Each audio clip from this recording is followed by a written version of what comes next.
So team, आज के session में हम देखेंगे कि ASP.NET कोर का वेब एप्लीकेशन कैसे बनाते हैं। ठीक है, पहला, और उसके अंदर जो प्रोजेक्ट स्ट्रक्चर है, उसके अंदर फाइल स्ट्रक्चर है, सॉरी, उस फाइल स्ट्रक्चर को समझते हैं क्योंकि हमें उसके अंदर काम करना है। तो अगर किसी भी चीज़ के अंदर काम करना है तो उसके स्ट्रक्चर को समझना बहुत ज़रूरी है। ठीक है, तो चलिए मिनिमाइज करता हूँ मैं और मेरा विजुअल स्टूडियो स्टार्ट कर लेता हूँ। मैंने आपको ऑलरेडी पहले से ही बताया हुआ है कि विजुअल स्टूडियो हम जो इस्तेमाल करने वाले हैं वो है विजुअल स्टूडियो 2022। ठीक है, जस्ट इसके ऊपर मैं डबल क्लिक कर, इसका इंस्टॉलेशन प्रोसेस मैं ऑलरेडी बता चुका हूँ। ओके, उसके बाद में मैं क्रिएट न्यू प्रोजेक्ट पे क्लिक करता हूँ। ध्यान दीजिए क्योंकि नया प्रोजेक्ट क्रिएट करना है। ओके, उसके बाद में हमें चूज करना है, मैंने आपको ऑलरेडी बताया था, हमें चूज करना है कौन सा option, ASP.NET core web app. मैं एक बार जूम करता हूँ, देखिए दिख रहा है। इस आईडी में हजारों प्रकार के एप्लीकेशंस बन सकते हैं, उसमें से हमें जो चाहिए वो है ASP.NET कोर वेब ऐप। उसमें MVC लिखा होना चाहिए। ठीक है, MVC पैटर्न है।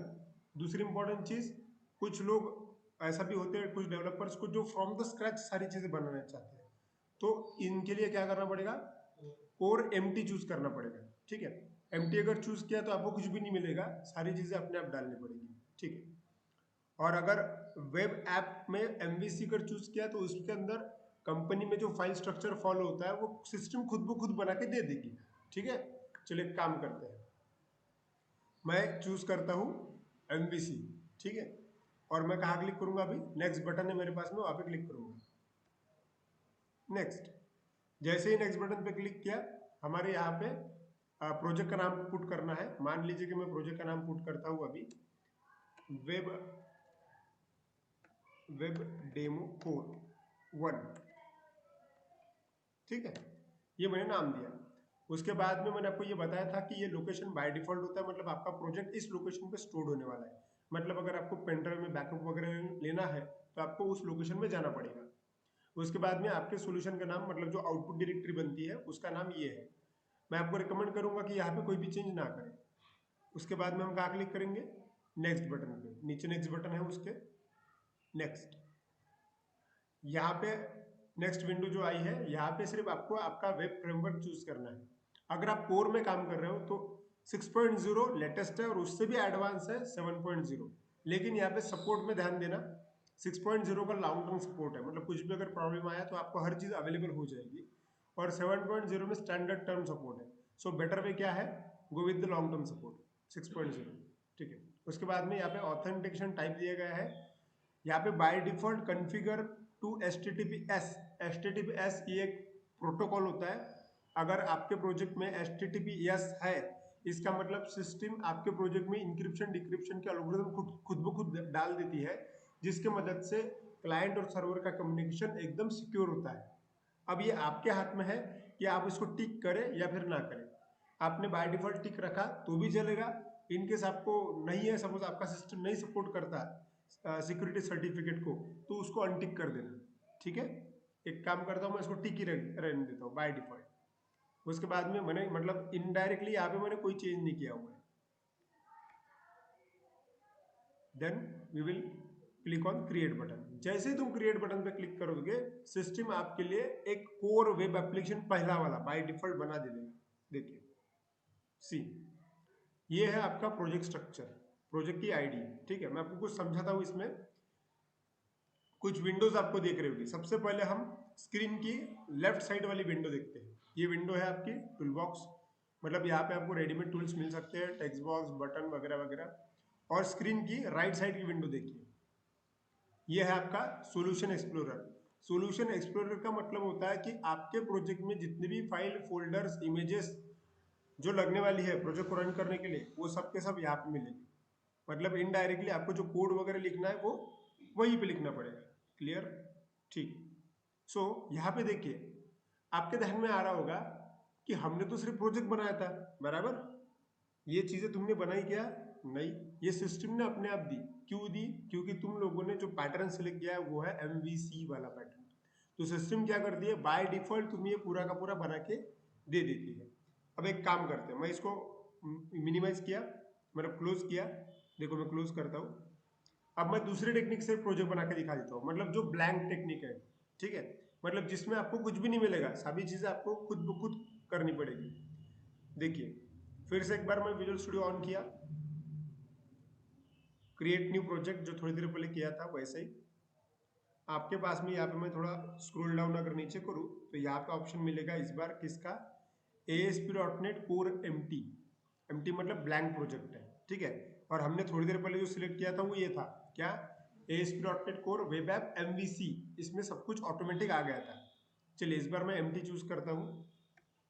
एम्प्टी चूज करने के बाद में मैंने नेक्स्ट बटन पे क्लिक किया। क्लिक किया, यहाँ पे आपको जो भी नाम देना आप दे सकते हो, ठीक है। चलिए काम करता हूँ, मैं यहाँ पे नाम देता हूँ वेब डेमो कोर और एम्प्टी, ठीक है। जस्ट नेक्स्ट बटन पे क्लिक करता हूँ। नेक्स्ट यहाँ पे जो जैसा है वैसा ही रहने दीजिए एंड क्रिएट। एकदम इजी है इसमें प्रोजेक्ट बनाना। अब सिस्टम क्या करेगी, आपके लिए प्रोजेक्ट बना के दे देगी, ठीक है। लेकिन इसमें फर्क देखिए आप, सी फर्क आपको यहां मिलेगा। कुछ फर्क दिख रहा है आपको? फर्क आपको ये दिख रहा होगा कि थोड़ी देर पहले जो मतलब मैंने रेडीमेड वाला MVC पैटर्न वाला जो लिया था उसके अंदर यहाँ पे मॉडल, व्यू और कंट्रोलर ऐसे फोल्डर थे, ठीक है। लेकिन यहाँ पे आपको बाय डिफॉल्ट प्रोजेक्ट की फाइल मिली, मतलब ये कॉन्फ़िगरेशन फाइल है सबकी सब, लेकिन इसमें फोल्डर स्ट्रक्चर जो हमें चाहिए, मतलब मॉडल नहीं है उसके अंदर, कोई व्यू नहीं है उसके अंदर, और कोई भी सपोज कंट्रोलर नहीं है उसके अंदर। समझ में आ रहा है? इन तीनों के वजह से ही तुम्हारा प्रोजेक्ट रन होता है।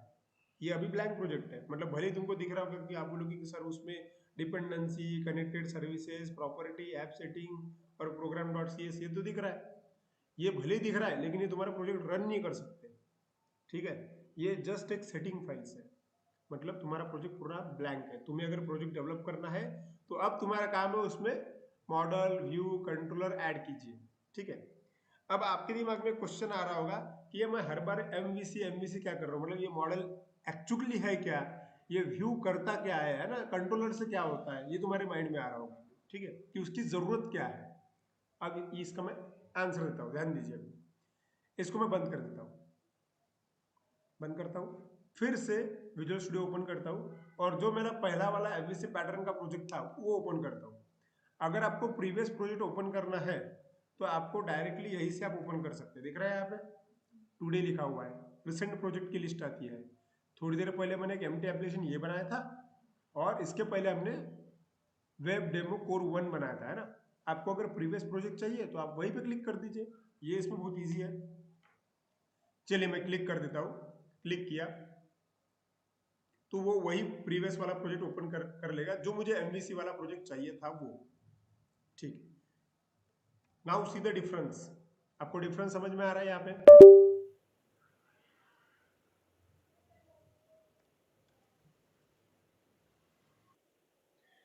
ठीक है, तो यहाँ पे अब टाइम है कि इस प्रोजेक्ट स्ट्रक्चर को समझना है हमें। प्रोजेक्ट स्ट्रक्चर में देखिए मेन 3 ही चीजें होती है इसमें, जैसे कि आपको दिख रहा है।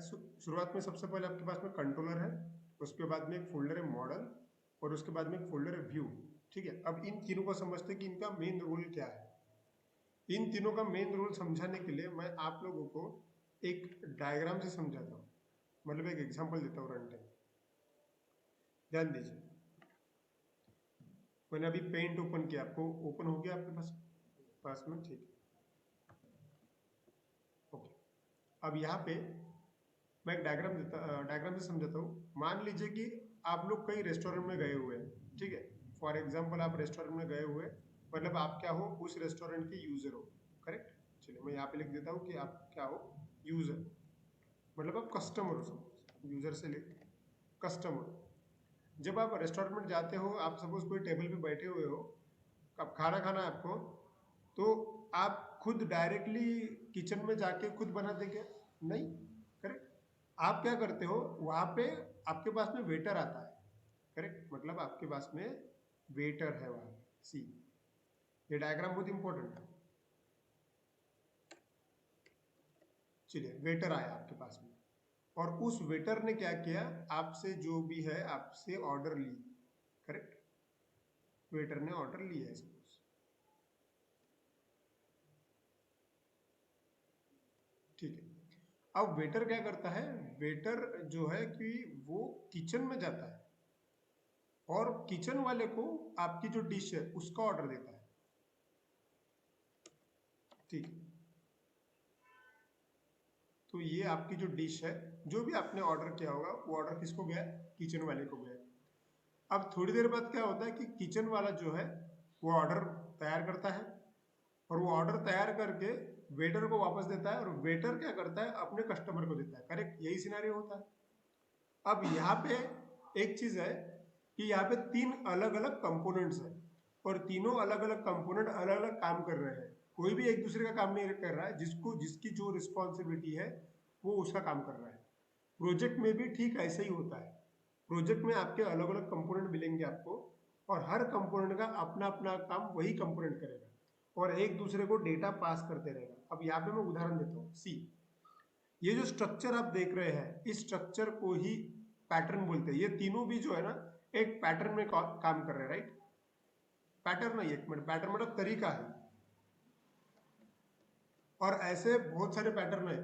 आपने सिर्फ भले ही आप एक ही पैटर्न सुन रहे हैं जैसे कि एमवीसी एमवीसी यही सुन रहे हैं, लेकिन रियलिटी में एमवीसी जैसे कई सारे अलग अलग पैटर्न डेटा साइंटिस्ट लोगों ने बनाए थे, लेकिन उसमें से जितने पैटर्न अप्लाई किए गए उसमें से जो बेस्ट पैटर्न था वो एमवीसी निकला, इसलिए सारी कंपनी एमवीसी पैटर्न को फॉलो कर रही है, ठीक है। अब एमवीसी पैटर्न यहाँ पे कहाँ आ रहा है वो समझाता हूँ मैं। सी, आपका ये कस्टमर है, आपके कस्टमर ने जो ऑर्डर दी है वो सिर्फ इतना एक्सपेक्ट कर रहा है कि सपोज मान लीजिए कि आपने अगर काजू करी बुलाई है तो वो क्या एक्सपेक्ट करेगा कि उसके आगे बस एक प्लेट में काजू करी आ जाएगी।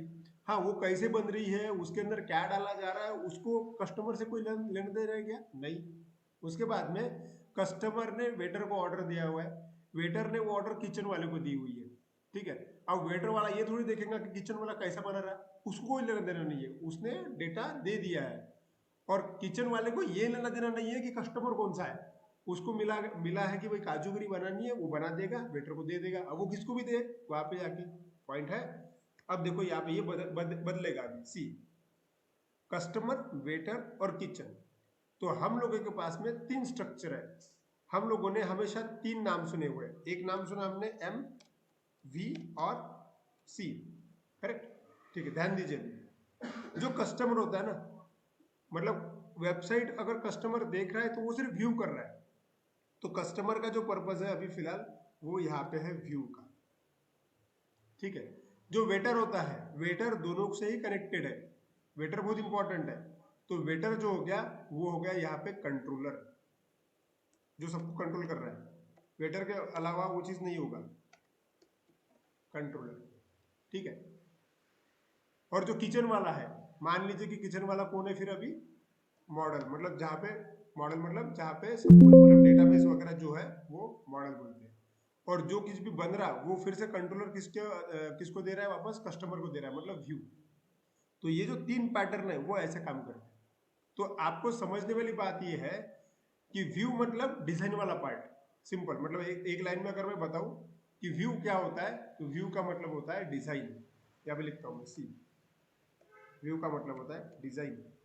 कंट्रोलर का मतलब क्या होता है, कंट्रोलर का मतलब होता है प्रोसेसिंग, जो भी आपको लॉजिक वगैरह लगना है, कोडिंग करना है, तो वो होता है कंट्रोलर के अंदर। और मॉडल क्या होता है, मॉडल के पास में बहुत सारा डेटा होता है, मतलब काजू है, बादाम है, ये है, वो है, हर तरह के प्याज है, लहसुन है, सब है, तो वो क्या होगा, डेटा है। तो ये है डेटाबेस, मॉडल को बोलते हैं डेटाबेस। कोई भी प्रोजेक्ट बनाने के लिए इन तीन चीजों की जरूरत होती है। आपके पास में प्रोजेक्ट का डिजाइन होना चाहिए, आपका आपके प्रोजेक्ट में कुछ ना कुछ प्रोसेसिंग होनी चाहिए, और आपके प्रोजेक्ट में डेटाबेस होना चाहिए। अगर ये तीन चीजें आपके पास में है तो आप डेटा मतलब प्रोजेक्ट बना सकते हैं। और आप जो डायग्राम देख रहे हैं उन डायग्राम में आपको तीनों चीजें मिल रही है, बराबर। आपके कस्टमर को डिजाइन भी मिल रहा है, आपके कस्टमर को प्रोसेसिंग भी करके मिल रही है, और आपके कस्टमर को डेटाबेस भी मिल रहा है। तो ये जब तीन एक जगह पे आ जाते हैं तब उस पैटर्न को बोलते हैं एमवीसी पैटर्न। समझ में आ रहा है आपको, मतलब क्लियर हो गया होगा कि व्हाट एग्जैक्टली द एमवीसी। अब इसके पहले जो टेक्निक थी, जो मतलब जो मैंने बोला कि dot net technique, sorry ASP dot net web form technique थी, वेब फॉर्म टेक्निक में मैं आज भी काम करता हूँ। तो मैं जब कोड लिखता हूँ ना, तब उसमें कैसा होता है, डिजाइन का फाइल होता है, और उसके पीछे मुझे कोडिंग भी लिखनी पड़ती है। मतलब क्या हुआ कि एक ही जगह पे मैंने डिजाइन भी किया, उसके पीछे मैंने कोड भी लिखा, मतलब प्रोसेसिंग भी किया, और वो प्रोसेसिंग में डेटाबेस भी कनेक्टेड रहता है। मतलब तीन चीजें एक ही जगह पे किया, मतलब सब सब मिक्स कर दिया। अब दिक्कत इसमें क्या होती है, अगर मैंने लिखा हुआ कोड, सपोज मैंने सुबोध सर को दिया और सुबोध सर मुझे जानते ही नहीं है, मैंने लिखा हुआ कोड डायरेक्टली दे दिया और सुबोध सर को बोला इसमें चेंजेस करो, तो पहले सुबोध सर को ये समझना पड़ेगा कि मैंने डिजाइन कैसे बनाया, मैंने उसके पीछे कोड कैसे लिखा, और मैंने उसके अंदर डेटाबेस का कैसे इस्तेमाल किया। समझ में आ रहा है? मतलब जो काम भले उसको छोटा सा काम क्यों ना करना पड़े, लेकिन उसका ज्यादा से ज्यादा टाइम मैंने लिखा हुआ कोड समझने में चला जाएगा। क्यों? क्योंकि मैंने सारी चीजें एक ही जगह पे मेंटेन की हुई है। एमवीसी का प्लस पॉइंट ये है कि ये आइसोलेशन टेक्निक देता है। आइसोलेशन वर्ड मैंने दूसरे दिन डिफरेंस में बताया था। आइसोलेशन मतलब पीपीटी में बताया था, आइसोलेशन मतलब तुम लोग सेपरेट काम कर सकते हो। मान लीजिए कि आपके पास में 3 प्रकार के डेवलपर है, एक को सिर्फ डिजाइनिंग आती है, तो वो सिर्फ व्यू में काम करेगा, उसको कोई लेना देना नहीं है कि कंट्रोलर में क्या चल रहा है और इधर डेटाबेस में क्या है। आपके पास में डेवलपर है जो कोड लिख सकता है, तो वो कंट्रोलर में काम करेगा, उसको कोई लेना देना नहीं है कि डिजाइन कैसा बना है और डेटाबेस कैसा बना हुआ है। और जो डेटाबेस एडमिनिस्ट्रेटर है, जो डेटाबेस मैनेज करता है, सपोज डीबी है, वो मॉडल में काम करेगा, उसको नहीं लेना देना है कि भाई कस्टमर को क्या दिखना है। समझ में आ रहा है? मतलब इवन ऐसा प्रोजेक्ट बनाया जिसमें एमवीसी पैटर्न का इस्तेमाल किया गया है, और ये प्रोजेक्ट अगर किसी दूसरे को दिया भी गया और उसको बोला कि हाँ डिजाइन में चेंज करो, तो उसके दिमाग में यही आएगा कि मुझे सिर्फ व्यू व्यू को देखना है, उधर मॉडल में क्या है, कंट्रोलर में क्या है, उसको कोई लेना देना नहीं है। समझ में आ रहा है? तो ये आइसोलेशन बहुत जबरदस्त प्रोवाइड करता है, इसीलिए इसके अंदर जो नया डेवलपर है उसका काम करना बहुत आसान हो जाता है। प्रीवियस टेक्निक हम आज भी इस्तेमाल कर रहे हैं, और मुझे ये पता है कि जैसे कि हमारे यहाँ पे एक प्रोजेक्ट चल रहा है, गवर्नमेंट का प्रोजेक्ट है, उसके अंदर हम वो प्रोजेक्ट 3 साल से कर रहे हैं, इमेजिन कीजिए, और उसमें कितने डेवलपर काम कर रहे हैं, 3 से 4 डेवलपर सिर्फ। क्यों? क्योंकि नया डेवलपर जब हम लेते हैं तो उसको समझने में 6-7 मंथ निकल जाते हैं कि हमने किया क्या उसके अंदर। समझ में आ रहा है? क्योंकि उसके अंदर एमवीसी पैटर्न फॉलो नहीं है। वो मतलब क्लाइंट की रिक्वायरमेंट आई, सुनी, एक डेवलपर ने सब बना दिया, और फिर उसी डेवलपर को मालूम रहता है कि उसने क्या किया हुआ है। दूसरा डेवलपर उस चीज को हाथ भी नहीं लगाता था, उसको कोई दूसरा काम रहता है। मतलब इसमें क्या हो गया कि हम सब लोग उस डेवलपर पे डिपेंडेंट हो गए। जो मुझे चीज आई है, मतलब मेरे लेवल का काम होगा, तो मुझे मुझे ही करना पड़ेगा, मेरे अलावा कोई दूसरा नहीं कर सकता। अब यहाँ पे कंपनी उस डेवलपर पे क्या हो गई, डिपेंडेंट हो गई। इसलिए क्या होगा, काम प्रॉपर नहीं होगा। और कंपनी में तो जाहिर सी बात है, 1-2 साल के ऊपर कोई डेवलपर रुकता थोड़ी है, उसको भी हाइक चाहिए रहती है। वो 1 साल काम करेगा, 2 साल काम करेगा, दूसरी कंपनी अच्छी हाइक दे रही है, वो उधर चला जाएगा। लेकिन इसने जो काम किया वो तो नया डेवलपर को समझ में आना चाहिए ना। तो ये नहीं आता था। कब? जब तुम लोग ASP.NET वेब फॉर्म टेक्निक का इस्तेमाल करते थे तब। ASP.NET web form technique fast बहुत है, मतलब बहुत जल्दी बन जाता है उसके अंदर, लेकिन उसको मैनेज करना बहुत मुश्किल है।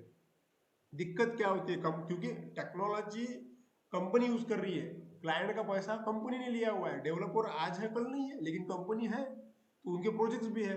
तो प्रोजेक्ट्स ऐसे होना चाहिए, जो जो बंदा उसको बना रहा है वो छोड़ के भी चला गया और उसकी जगह दूसरा भी आया, तो भी वो उतनी ही जल्दी उसको अडेप्ट कर पाए।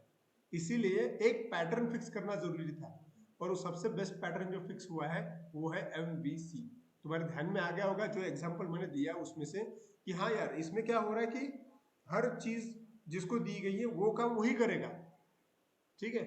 और इसमें आइसोलेशन बहुत बढ़िया है। मतलब आप देखिए एग्जांपल को, कस्टमर को लेना देना नहीं है कि वेटर कहाँ गया और उसने किचन में क्या दिया, किचन वाले को लेना देना नहीं कि कौन सा कस्टमर कौन से टेबल पे बैठा हुआ है, और वेटर को ये लेना देना नहीं कि कौन क्या कर रहा है, उसको सिर्फ मतलब उसकी जो डिश है वो लेना है, उस कस्टमर जाके देना है, खत्म विषय। अब तुम वो खाओ कि मत खाओ, बराबर। सेम ये टेक्निक। सो यहाँ पे डिजाइन, प्रोसेसिंग और डेटाबेस, इन तीनों में ही काम करने रहता है। जिस बंदे को ये 3 चीजें समझ गई, वो छोटे से छोटा और बड़े से बड़ा प्रोजेक्ट बना सकता है। क्लियर? ठीक है। अब मैं आपको एक पीपीटी में एक और डायग्राम दिखाता हूँ। सी,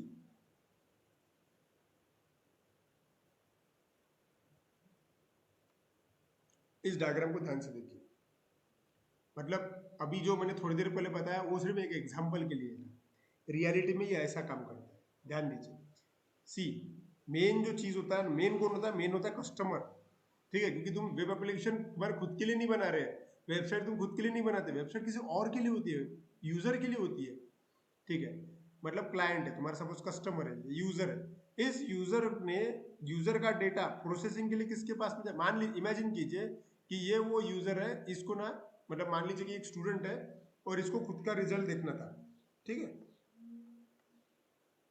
अब ये एक एग्जांपल दे रहा हूँ मैं, यहाँ पे देखो, मान लीजिए कि ये कोई यूजर है, मतलब एक स्टूडेंट है, और इस स्टूडेंट को ना खुद का रिजल्ट देखना है, ठीक है, रिजल्ट देखना है। अभी एग्जाम, मतलब सबके सपोज रिजल्ट लग गए। नॉर्मली रिजल्ट देखने का प्रोसेस क्या है? तुम वेबसाइट पे जाते हो, तुम तुम्हारा रोल नंबर पुट करते हो और बटन पे हिट करते हो, बटन पे हिट करने के बाद में फटक से आपका रिजल्ट आपके आंखों के सामने आ जाता। अब उसके पीछे क्या होता होगा, ये है, ये चीज डायग्राम समझिए। मान लीजिए कि यूजर ने क्या किया, उसका रोल नंबर पुट किया और बटन हिट किया। जैसे ही बटन हिट होता है ना वेब फॉर्म पे, सबसे पहला अगर कोई चीज एग्जीक्यूट होती है तो वो होता है कंट्रोलर। ध्यान दीजिए, मैं एरो कौन कहां से कब एग्जीक्यूट होगा वो ध्यान दीजिए। क्या एग्जीक्यूट होगा? कंट्रोलर। मैंने थोड़ी देर पहले ही बताया कि कंट्रोल किस चीज के लिए बना गया है? प्रोसेसिंग करने के लिए, बराबर। मतलब वो चेक करेगा, कैलकुलेशंस करेगा, ये सारी चीजें किसके अंदर होगी? कंट्रोलर के अंदर होगी। और ऊपर से उसके नाम में ही लिखा हुआ है वो कंट्रोलर है, मतलब इट कैन बी, वो जो है वो कंट्रोल कर सकता है मॉडल को भी और व्यू को भी, वो दोनों को भी कंट्रोल कर सकता है, प्रोसेसिंग भी कर सकता है। मान लीजिए कि इसने क्या किया, आपका, आपको रिजल्ट चाहिए था, तो वो सबसे पहले क्या किया करेगा कि आपका रोल नंबर ले लेगा, ठीक है। अब रोल नंबर लिया कंट्रोलर ने, लेकिन कंट्रोलर के पास में डेटा थोड़ी ना है, डेटा किसके पास में रहेगा? डेटाबेस में रहेगा, बराबर। तो कंट्रोलर क्या करेगा, इंफॉर्मेशन किसको भेज देगा?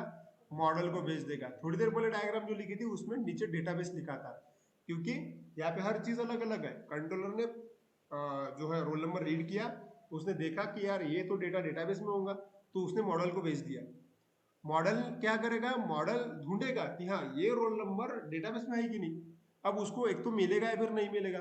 अगर डेटाबेस में मिला ही नहीं, इसका मतलब वो उस ब्रांच का स्टूडेंट नहीं है। और अगर मिला तो एक तो वो पास होगा, नहीं तो फेल होगा, ठीक है। अब डेटाबेस में वो चीज भी मेंशन होगी कि पास है कि फेल है। मान लीजिए कि डेटा मिला उसको, लेकिन डेटा मिलने के बाद वो डेटा किसके लिए चाहिए? वो तो यूजर को चाहिए ना, यूजर को दिखाना पड़ेगा ना। तो मॉडल से डेटा किधर चला जाएगा? व्यू के अंदर चलेगा। आपको हमेशा एक चीज याद रखनी है कि यूजर को जब भी कोई चीज दिखती है तो वो रिस्पॉन्सिबिलिटी व्यू की होती है, ठीक है। बिना व्यू, व्यू एक फाइल है, कंट्रोलर एक फाइल है, और मॉडल एक फाइल है, ठीक है। यूजर ने जो रोल नंबर टाइप किया वो सबसे पहले कंट्रोलर वाली फाइल के अंदर गया, कंट्रोलर ने वो इंफॉर्मेशन मॉडल के अंदर भेज दी, मॉडल ने वो चेक की कि अपनी फाइल में वो है क्या नंबर, हाँ है, मिल गया। तो मिलने के बाद उसने किसको दे दिया? व्यू को दे दिया, क्योंकि व्यू ही यूजर देख सकता है। सो देखिए, व्यू के बाद में यहाँ पे लिखा हुआ है सीज, मतलब यूजर जो देख सकता है ना वो सिर्फ व्यू है, बाकी इधर क्या चल रहा है वो देख नहीं सकता। तो तब जाके वो रिजल्ट जो है वो यूजर को दिख जाएगा, ठीक है। सो इससे, मतलब इस डायग्राम से हमें क्या समझ में आ रहा है कि जब भी हम प्रोजेक्ट बनाएंगे, पहला फोकस तुम्हारा होना चाहिए कंट्रोलर के अंदर। मतलब कंट्रोलर सबसे पहले जो तुम्हें चीज चाहिए वो है कंट्रोलर। उसके बाद में तुम्हें अगर डेटाबेस में काम कर रहे हो तो मॉडल चाहिए। मॉडल ऑप्शनल होते हैं, क्योंकि मैंने आपको पहले ही दिन बताया कि वेबसाइट दो प्रकार की है, स्टैटिक और डायनामिक। स्टैटिक में डेटाबेस का काम ही नहीं है, तो अगर तुम स्टैटिक वेबसाइट बना रहे हो तो तुम्हें मॉडल का काम नहीं गिरेगा, तुम्हें सिर्फ कंट्रोलर और व्यू दोनों ही चीजें लगेगी। लेकिन जिस दिन तुम डायनामिक वेबसाइट बनाना शुरू करोगे तब तुम्हें मॉडल भी लगेगा, ठीक है। तो मॉडल ऑप्शनल होता है, ठीक है, आपने ध्यान में रखना। आई होप आपको एक डायग्राम क्लियर हो गया होगा, ठीक है। तो अब मैं चलता हूं हमारे प्रोजेक्ट के अंदर, हम ये इसको लाइव देखते हैं। सी, हमने एक प्रोजेक्ट अभी अभी बनाया है, प्रोजेक्ट अपना एकदम सिंपल सा है, ठीक है, और ये एमवीसी पैटर्न में है। सी, एमवीसी पैटर्न में है। मैंने आपको पहले ही बताया कि सबसे इंपॉर्टेंट इसके अंदर कौन है? कंट्रोलर ही सबसे इंपॉर्टेंट है। उसके बाद में सपोज आपका मॉडल है, लेकिन मॉडल पिक्चर में तब आएगा जब तुम्हें डेटाबेस की जरूरत होगी। हम एकदम इनिशियल फेज में है तो हमें डेटाबेस की कोई जरूरत नहीं है, तो अभी मॉडल के बारे में सोचो भी मत। थर्ड नंबर पे जो है वो है व्यू। मतलब तुम्हें दो ही चीजों पे ध्यान रखना है, एक है कंट्रोलर और दूसरा है व्यू, ठीक है। चलिए अब कंट्रोलर को जरा देखते हैं कि उसके अंदर क्या है, क्योंकि आपको वहां पे एक छोटा सा एरो दिख रहा होगा, वो ये इंडिकेट कर रहा है कि उसके अंदर कुछ तो भी है। देखो यहाँ पे क्लिक करता हूँ, ठीक है। कंट्रोलर के अंदर अगर मैंने एक्सपांड किया तो आपको एक फाइल मिल रही है, आगे हल्का सा सी शार्प ऐसा लिखा हुआ है, मतलब सी हैश मतलब सी शार्प होता है, वो ये इंडिकेट कर रहा है कि उसके अंदर कोडिंग जो है सी शार्प लैंग्वेज में लिखी गई है। उसके बाद में नाम क्या है उसका, होम कंट्रोलर, ठीक है। अब नाम ऐसा क्यों है, क्या है, ये मैं बताऊंगा। उसके बाद में इसके अंदर डॉट सी एस इसका एक्सटेंशन है, इसका मतलब इसके अंदर कोड भी होगा।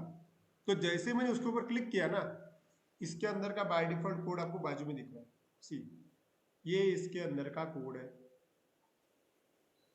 अब मैं फिलहाल थोड़ी देर में समझाऊंगा आपको कि इसके अंदर ये कोड क्या कर रहा है वगैरह वगैरह, लेकिन आपको मैं ये बताना चाहूँ कि ये कोड आपने इसके पहले भी देखा हुआ है, मतलब मिलता जुलता है। जैसे कि इसमें से पब्लिक, क्लास, ये वर्ड आपने कहीं तो भी देखे होंगे, ये आपने सी प्लस प्लस लैंग्वेज में देखे हुए हैं, है ना। Public, private, protected, class, object, ये कंसेप्ट आपको थोड़े बहुत तो भी पता होने चाहिए। पूरे डीप में नहीं पता होगा तो भी चलेगा, मैं समझा दूंगा, नो प्रॉब्लम, ठीक है। एनीवे सिर्फ आपने ये ध्यान में रखना कि बाय डिफॉल्ट इसके अंदर कोड होता है, और वो कोड कुछ इस प्रकार से, ठीक, छोड़ो। इसके बाद में मैं फिर से व्यू में आता हूँ, कंट्रोल को कोलैप्स कर, सॉरी, फिर से वापस कर दिया। अब मैं व्यू में जाता हूँ, व्यू में क्या है, इसको एक्सपांड करता हूँ। तो व्यू को एक्सपांड करने के बाद में आपको उसमें दो फोल्डर दिख रहे हैं, ये आपको रोज मिलेंगे अभी, ठीक है। ये आपको जब भी आप प्रोजेक्ट बनाएंगे आपको हमेशा फोल्डर स्ट्रक्चर ऐसा ही दिखेगा। इसके अंदर क्या है वो देखते हैं। इसके अंदर ऑलरेडी एक होम नाम का फोल्डर है, उसके बाद में शेयर्ड नाम का फोल्डर है, उसके बाद में view import dot C S H T M L है, और view start dot C S H T M L है। मैं समझाता हूँ वन बाय वन। मान लीजिए कि सबसे पहले मैंने होम फोल्डर पे क्लिक किया, वो क्या है, इसको अगर मैंने एक्सपांड किया तो आपको एक index dot C S H T M L ऐसी फाइल मिलेगी, और privacy dot C S H T M L ये फाइल मिलेगी। मैं क्लियर कट बता रहा हूँ आपको कि ये चीज क्या है, ये व्यू है। व्यू है इसका मतलब क्या, कस्टमर को जो दिखने वाली है, मतलब प्रोजेक्ट जब तुम रन करोगे तब तुम्हें जो दिखेगी वो फाइल कौन सी रहने वाली है, वो व्यू के अंदर रहती है। तो वो फाइल है ये वाली इंडेक्स।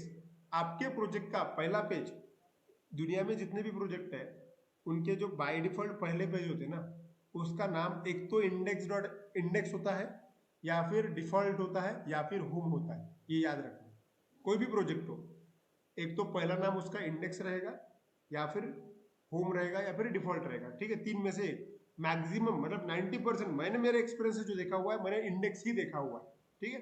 तुम चाहे तो वो चेंज कर सकते हो, नो प्रॉब्लम, ठीक है। तो फिलहाल ये रेडीमेड चीज है, इसलिए मैं बता रहा हूँ आपको कि index dot C H S T M L. लेकिन जैसे ही मैंने वहां पे क्लिक कर दिया ना, आप बाजू में कोड देखो, उसका बाजू में कोड ओपन होता है, सी, इस कोड को देखो आप। हाँ, भले ही आपको कोड समझ में ना आ रहा हो, उसका टेंशन मत लो, लेकिन इतना तो समझ में आ रहा होगा कि ये कोड कौन सी टाइप का है, कौन सी लैंग्वेज का है। ये HTML है, बराबर, HTML में लिखा हुआ है, ओके।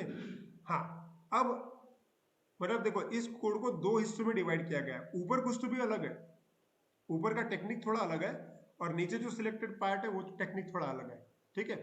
नीचे जो सिलेक्टेड पार्ट है वो HTML है, और ऊपर जो सिलेक्टेड पार्ट है वो एक प्रकार का कोड है, जैसे कि अपन सी लैंग्वेज में लिखते हैं, ओपनिंग ब्रैकेट, क्लोजिंग ब्रैकेट, उसके अंदर प्रोसेसिंग लिखते हैं ना, करेक्ट। अब ध्यान दीजिए, HTML जो बनी हुई है वो सिर्फ और सिर्फ डिजाइन के लिए बनी हुई है, मतलब वो सिर्फ आपको डेटा दिखा सकती है, हाँ, ये। लेकिन तुम बोलोगे कि सर उसके अंदर ना प्रोसेसिंग भी होना चाहिए था, तो बाय डिफॉल्ट जो नेचुरल HTML है उसमें प्रोसेसिंग नहीं हो सकता। तुम बोलोगे कि सर मुझे एडिशन ऑफ 2 नंबर करना है, तो ये प्रोसेसिंग की बात हो गई, ये HTML में पॉसिबल नहीं है। हाँ, तुम सी लैंग्वेज में कर सकते हो, तुम जावा में कर सकते हो, तुम ये कर सकते हो, लेकिन प्रोसेसिंग HTML में नहीं हो सकती, और ये इसका HTML का ड्रॉबैक था। अब इन्होंने क्या किया, HTML में प्रोसेसिंग करने की जरूरत तो गिर रही है, क्योंकि मान लीजिए कि किसी को भाई कोई प्रोडक्ट दिख रहा है, मतलब टॉप है सपोज, या फिर कोई शर्ट है, 2000 रुपए का शर्ट है, और 50% ऑफ है उसके अंदर, तो कैलकुलेशन तो जगह पे करनी पड़ेगी ना। मतलब डिजाइन भी चाहिए और कैलकुलेशन मतलब प्रोसेसिंग भी चाहिए, दो चीजें एक साथ चाहिए। तो इन्होंने क्या किया देखिए, दो चीजें एक साथ चाहिए, इसका बेस्ट एग्जांपल ये है। मतलब एक ही फाइल में जहाँ पे डिजाइन चाहिए वहां पे HTML का कोड है, और अगर आपको प्रोसेसिंग लगती होगी तो उसके लिए ये भी जगह बना के रखिए। यहाँ पे मतलब ये जो ओपनिंग ब्रैकेट और क्लोजिंग ब्रैकेट है ना, इसके अंदर आप प्रोसेसिंग कर सकते हो, मतलब आप लॉजिक लिख सकते हो, addition of 2 number, database connection, ये सारी चीजें उसके अंदर कर सकते हैं। जो प्रीवियस वर्जन है HTML का, जो नेचुरल वर्जन है, उसमें आज भी ये चीज पॉसिबल नहीं है, लेकिन ये .NET कोर में इन्होंने कर दिया है। क्योंकि मैं खुद भी HTML में कोड लिखता हूँ और मेरे को बहुत बार ऐसा होता है कि डिजाइन करते करते ही मुझे प्रोसेसिंग भी करनी है, तो मैं इसका इस्तेमाल करता हूँ। ये इसमें बेस्ट पॉइंट है, इसका बहुत यूज है। सो देखिए, इसीलिए इसका जो सिंटैक्स है ना, फाइल का सिंटैक्स में उसका एक्सटेंशन देखिए क्या लिखा हुआ है, CS HTML। अगर इसका एक्सटेंशन ओनली HTML होता तो उसके अंदर सिर्फ डिजाइन होती थी।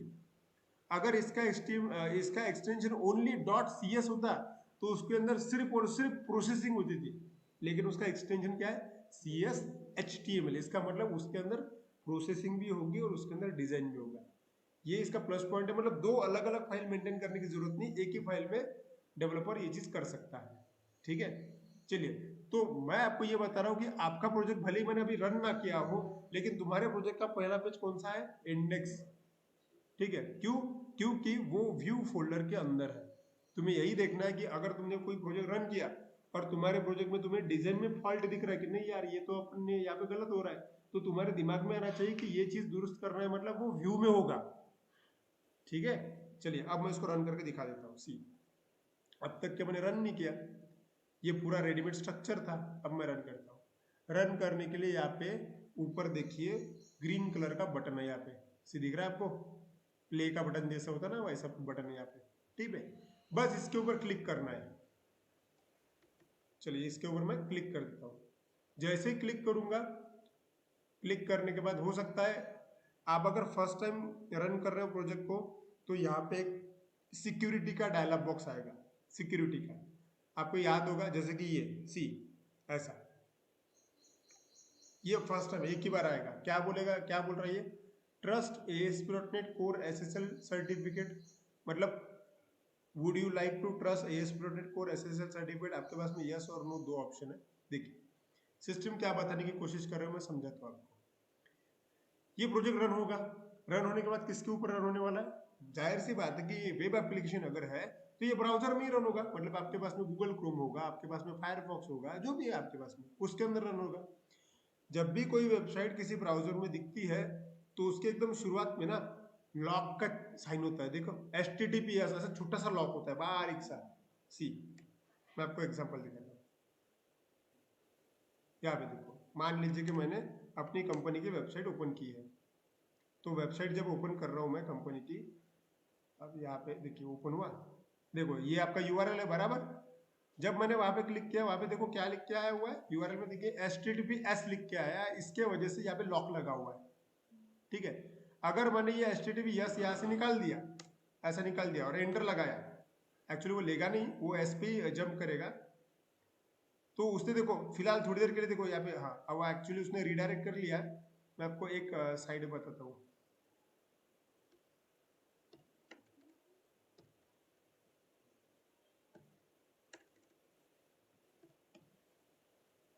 ये एक साइट है जिसमें HTTPS नहीं है, साइट थोड़ी हेवी है तो टाइम लेगा। हाँ देखिए आप, यस इसका प्रोटोकॉल देखिए, एक्चुअली ये जो प्रोटोकॉल है ना वो HTTP है सिर्फ, उसमें यस नहीं है, तो उसने क्या बोला हुआ है, नॉट सिक्योर बोला हुआ है। ठीक है, और ये वाली साइड देखिए, इसमें क्या है, इसमें HTTP यस है ऑलरेडी बराबर, इसलिए वहां पे लॉक है। ठीक है, तो अब हुआ क्या है, इस वेबसाइट पे हमने SSL सर्टिफिकेट होता है, SSL secure socket layer certificate, ये परचेस करना पड़ता है, सर्वर पे इंस्टॉल करना पड़ता है, तब जाके वो लॉक आ जाता है। ठीक है, लेकिन बात ऐसी है कि जब तुम तुम्हारा प्रोजेक्ट रन कर रहे हो, तुम्हारा प्रोजेक्ट किसके अंदर रन हो रहा है, तुम्हारी सिस्टम के अंदर रन हो रहा है, तो तुम्हारी सिस्टम एक तो SSL सर्टिफिकेट को सपोर्ट करेगी या फिर नहीं करेगी। ठीक है, तो अगर यहाँ पे सिस्टम पूछ रही है कि आपके सिस्टम के अंदर हम SSL सर्टिफिकेट जनरेट कर रहे हैं, तुम्हें उस पर भरोसा है कि नहीं। तुमने अगर यस किया तो वो क्या करेगा, जब प्रोजेक्ट रन करेगा वो HTTP यस में रन करेगा, और तुमने अगर नो किया तो वो विदाउट HTTPS को रन करेगा। ये आपके ऊपर डिपेंड करता है, आपको अगर आप यस नो कोई भी कर सकते हो, कोई प्रॉब्लम नहीं, मैंने सिर्फ आपको रीजन समझाया उसका।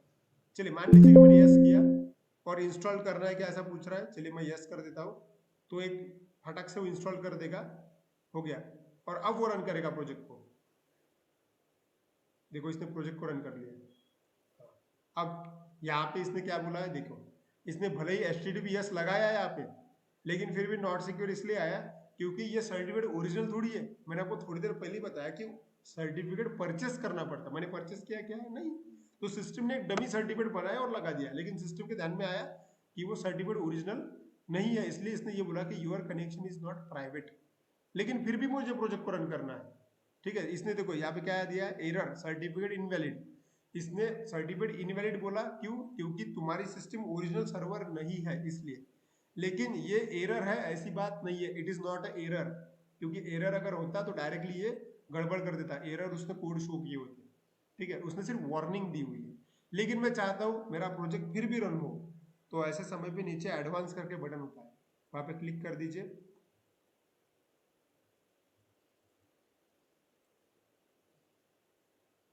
ठीक है, जैसे कि अब मेरे ध्यान में आ रहा है कि यहाँ पे मेरा बाय डिफॉल्ट सिस्टम HTTPS को सपोर्ट नहीं कर रहा है। तो मैंने कल आपको एक बात बताया था कि अगर तुम्हारा प्रोजेक्ट HTTPS को सपोर्ट नहीं कर रहा है और ये आपको पता चला, तो जाहिर सी बात है जब तुम प्रोजेक्ट बनाओगे तब वो टिक जो है शुरुआत में तो वो निकाल देना। जैसे कि मेरी सिस्टम अभी सपोर्ट नहीं कर रही है, तो एक काम करता है, मैं इसको बंद करता हूँ, इस प्रोजेक्ट को भी बंद करता हूँ। वैसे इसको सॉल्व करने का तरीका है, लेकिन टाइम बहुत ज़्यादा चला जाएगा, इसलिए मैं फिर से एक नया प्रोजेक्ट बनाता हूँ।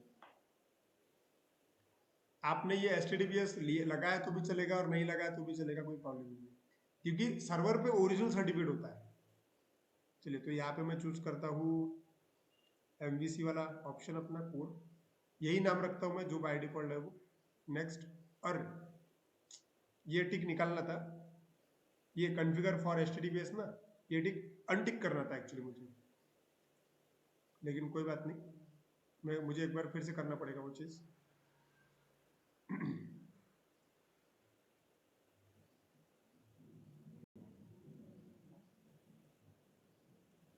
फिर से visual studio, create new project,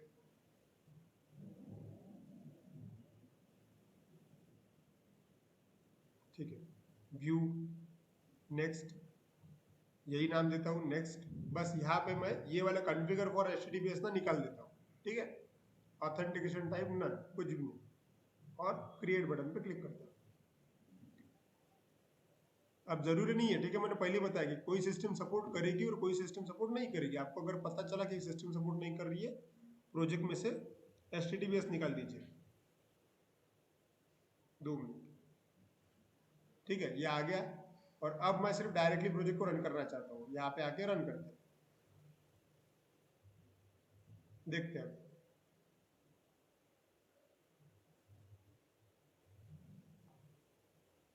देखिए प्रोजेक्ट डायरेक्टली रन हो गया, मतलब उसने वो डायलॉग बॉक्स दिया ही नहीं, मतलब जो एरर आता था ना ट्रस्ट वगैरह करना है क्या वगैरह, वो उसने दिया ही नहीं। क्यों? क्योंकि तुमने कॉन्फ़िगर किया ही नहीं HTTP के साथ में, तो तुम्हारा प्रोजेक्ट डायरेक्ट रन हुआ है।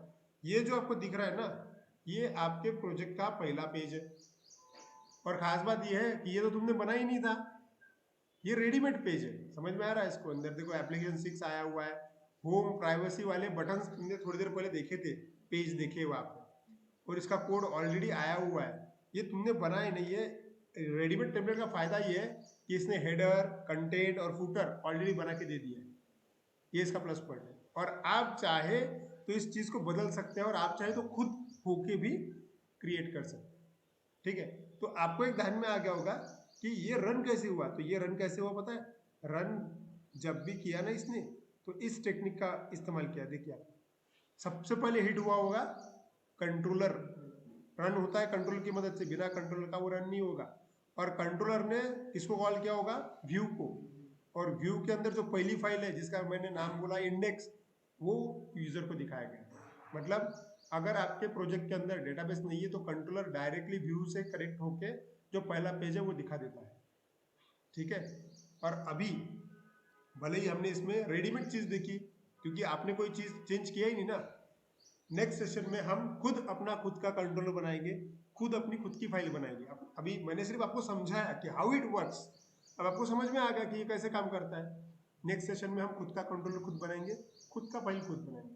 क्लियर? चलो, आई होप आपको ये ध्यान में आ गया होगा आज का सेशन। प्रीति मैडम ऑनलाइन स्टूडेंट जो है प्रीति और अंकुश, समझ में आया?